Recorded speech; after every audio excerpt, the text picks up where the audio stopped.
Narasimham cinema ലാലേട്ടന്റെ ഭയങ്കര ഹിറ്റായിട്ടുള്ള, ഞാനൊക്കെ അത്രയും തവണ കണ്ടുള്ള സിനിമയാണ്. അതിൽ തിലകൻ സാറും ലാലേട്ടനും സംസാരിക്കുന്നുണ്ട്. ഇന്ദുചൂടൻ ഫ്യൂച്ചർ പ്ലാൻ എന്നൊക്കെ ചോദിക്കുന്നുണ്ട്. ആ സീൻ എടുത്തേക്കാണ് നമ്മള്. ഞാൻ കർഷക മന്ത്രാലയത്തിന്റെ വായ്പ എടുത്ത് നെൽപ്പാടങ്ങളിലേക്ക് ഇറങ്ങി കൃഷി ചെയ്യാൻ പോകുന്നു. അച്ഛൻ വിഷമിക്കേണ്ട, എന്റെ കയ്യിൽ കിസാൻ ക്രെഡിറ്റ് കാർഡ് ഉള്ളത് കൊണ്ട് ആവശ്യത്തിന് ലാഭം കൊയ്യാമല്ലോ.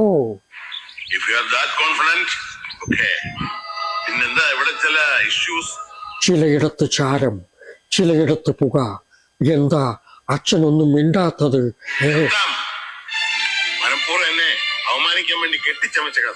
അച്ഛന് സംശയമുണ്ടെങ്കിൽ ടോൾ ഫ്രീ നമ്പറായ 102040 എന്ന നമ്പർ ഡയൽ ചെയ്യൂ. അതൊന്നും നടക്കില്ല. ചങ്കുറപ്പും ധൈര്യവും നിങ്ങൾ കൂടുതലാണെന്ന് എനിക്കറിയാം. പക്ഷെ നിന്റെ അച്ഛന്റെ അടുത്തല്ലത് കാണിക്കേണ്ടത്.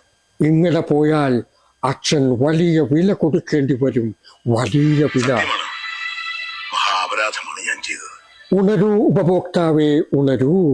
കേന്ദ്ര ഭാരതീയ മന്ത്രാലയം പൊതുജന താല്പര്യാർത്ഥം. കൊറേ വേദികൾ ചെയ്തിട്ടുണ്ടാവില്ലേ? കുറച്ച് നമ്മള് എന്തെങ്കിലും നമ്മുടേതായിട്ടുള്ള എന്തെങ്കിലും ഒരു ഐറ്റം വേണ്ടെന്നുള്ള രീതിയിൽ കണ്ടെത്തിയ ഒരു ഇതാണ്. മൊത്തത്തിൽ ഇത് സിങ്ക് ചെയ്ത് നോക്കാനായിട്ട് നല്ല സമയം എടുത്തു. 2 മാസം കൊണ്ടൊക്കെയാണ് ഇത് ഡയലോഗ്സ് ഒക്കെ മാച്ച് ചെയ്ത് വെച്ച് നോക്കിയിട്ട് കിട്ടിയിട്ടുള്ളത്.